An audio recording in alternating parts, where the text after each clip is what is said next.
নমস্কাৰ। আজি আমি ক্লাছ 8ৰ গণিতৰ অনুশীলনী 11.3 দুটা প্ৰশ্ন সমাধান কৰিম আৰু এই দুটা প্ৰশ্ন বিশেষকৈ আয়তীয় ঘনক আৰু ঘনকৰ আয়তনৰ ওপৰত নিৰ্ভৰ কৰিছে, আয়তনৰ সূত্ৰৰ ওপৰত নিৰ্ভৰ কৰিছে। গতিকে আমি আয়তীয় ঘনকৰ আয়তন আৰু ঘনকৰ আয়তনৰ আমি ধাৰণাটো বুজিব লাগিব। গতিকে আয়তীয় ঘনকৰ আয়তন বুলি ক'লে আমি বুজিব লাগিব আয়তীয় ঘনক আকৃতিৰ এটা বাকচ, এটা পাত্ৰত যিমানখিনি জলীয় পদাৰ্থ ধৰিব বা যিমানখিনি খালী ঠাই থাকে সেইখিনি হৈছে তাৰ আয়তন।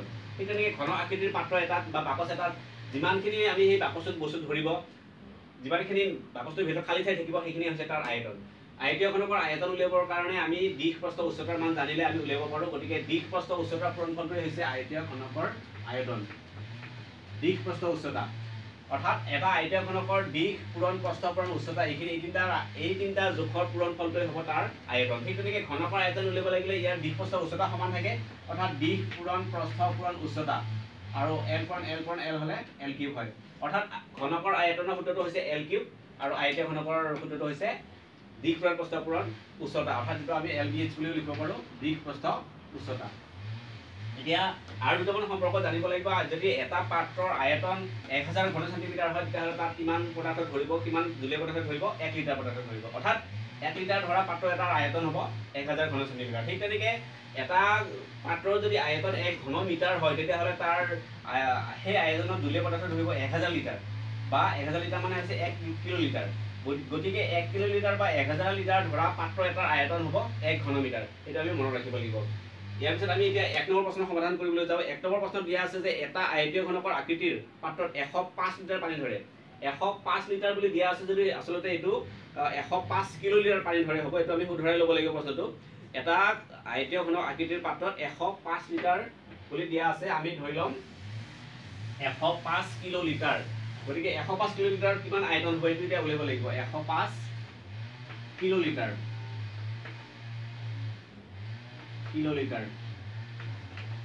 এতিয়া 105 কিলোলিটাৰ কিমান, ইয়াৰ আয়তন কিমান হ'ব? 105 কিলোলিটাৰ আয়তন হ'ব, আমি লিখোঁ যে 105 ঘন মিটাৰ।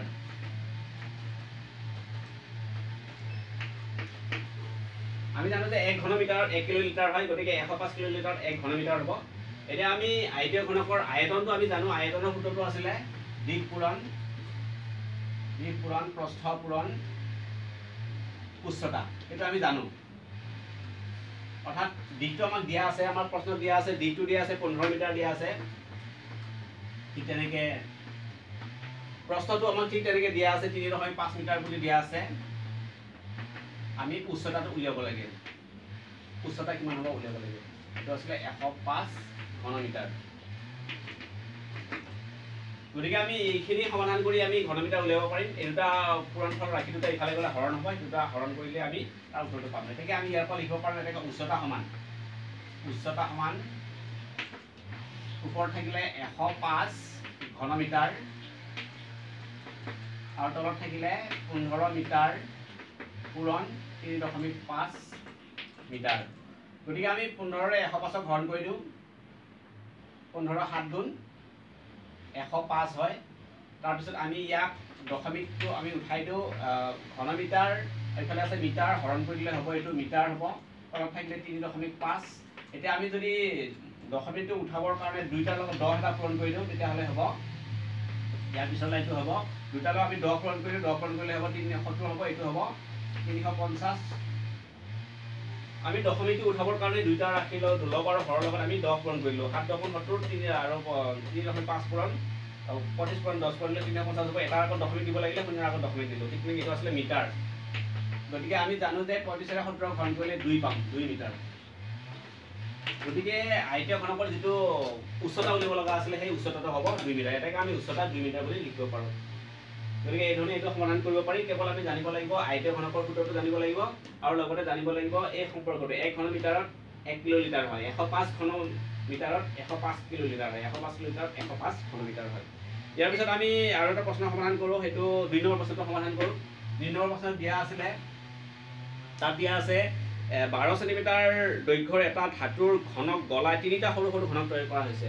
গতিকে প্ৰথমতে আমি লিখোঁ যে ঘনকৰ আয়তনটো লিখি লওঁ। ঘনকৰ আয়তনৰ সূত্ৰটো আছিলে দিশ কিউ আছিলে, ঘনকৰ বাহুটো দিয়া আছে, ঘনকৰ বাহু সেইটো আমি লিখি লওঁ, ঘনকৰ বাহু অৰ্থাৎ আমাক দিয়া আছে সেইটো দিয়া আছে 12 সেন্টিমিটাৰ বুলি দিয়া আছে গতিকে ঘনকৰ আয়তন হ'ব L কিউব আমি সূত্ৰটো জানো 12 পূৰণ 12 ঘন সেন্টিমিটাৰ বা সেন্টিমিটাৰ কিউব যেনেকৈ লিখোঁ আমি ঘন সেন্টিমিটাৰ এনেকৈ লিখিব পাৰোঁ গতিকে আমি এটা যদি পূৰণ কৰোঁ 12 পূৰণ 12 পূৰণ 12 12 12 গ'ল 144 হয় 144 into 12 12 4 গুণ 48 4 থাকিলে 12 4 গুণ 48 4 52 5 থাকিলে 12 গুণ 12 12 5 17 অৰ্থাৎ আমি পালোঁ 1728 ঘন সেন্টিমিটাৰ 1728 ঘন সেন্টিমিটাৰ পালোঁ আমি ঘনকৰ আয়তন পালোঁ এতিয়া আমাক এই আয়তনখিনি এই অৰ্থাৎ এই ঘনকটো গলাই পেলাই তিনিটা ভাগত ভাগ কৰিছে তিনিটা ভাগত ভাগ কৰি প্ৰথমতে আমাক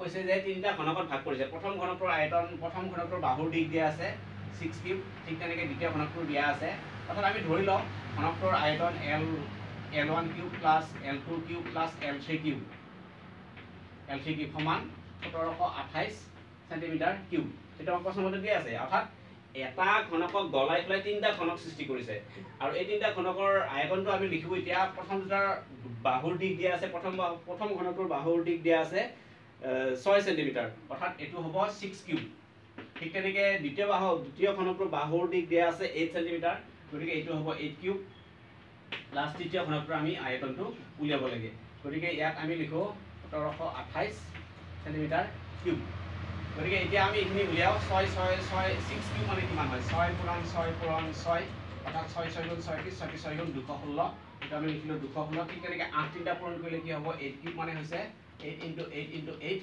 অৰ্থাৎ 8 গুণ 64 8 গুণ 512 গতিকে ইয়াত আমি লিখিব পাৰোঁ 512 এককবোৰ লিখা নাই এককবোৰ ইয়াত নিলিখিলেও কোনো কথা নাই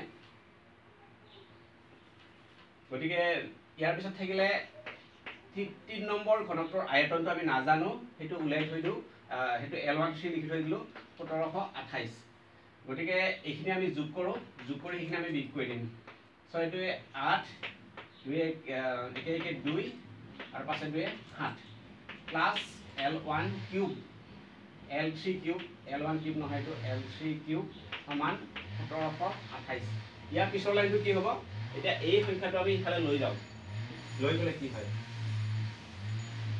ইয়াৰ পিছৰ লাইনটো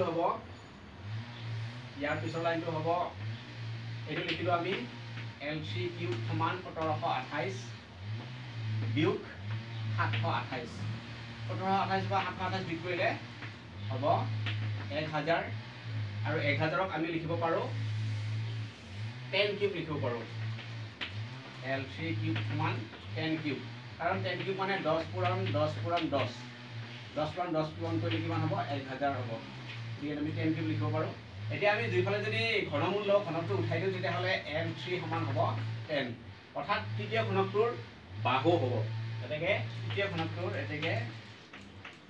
আমি L3টো তৃতীয় ঘনক লৈছিলোঁ তৃতীয় ঘনকটোৰ বাহুৰ দিশ হ'ব 10 সেন্টিমিটাৰ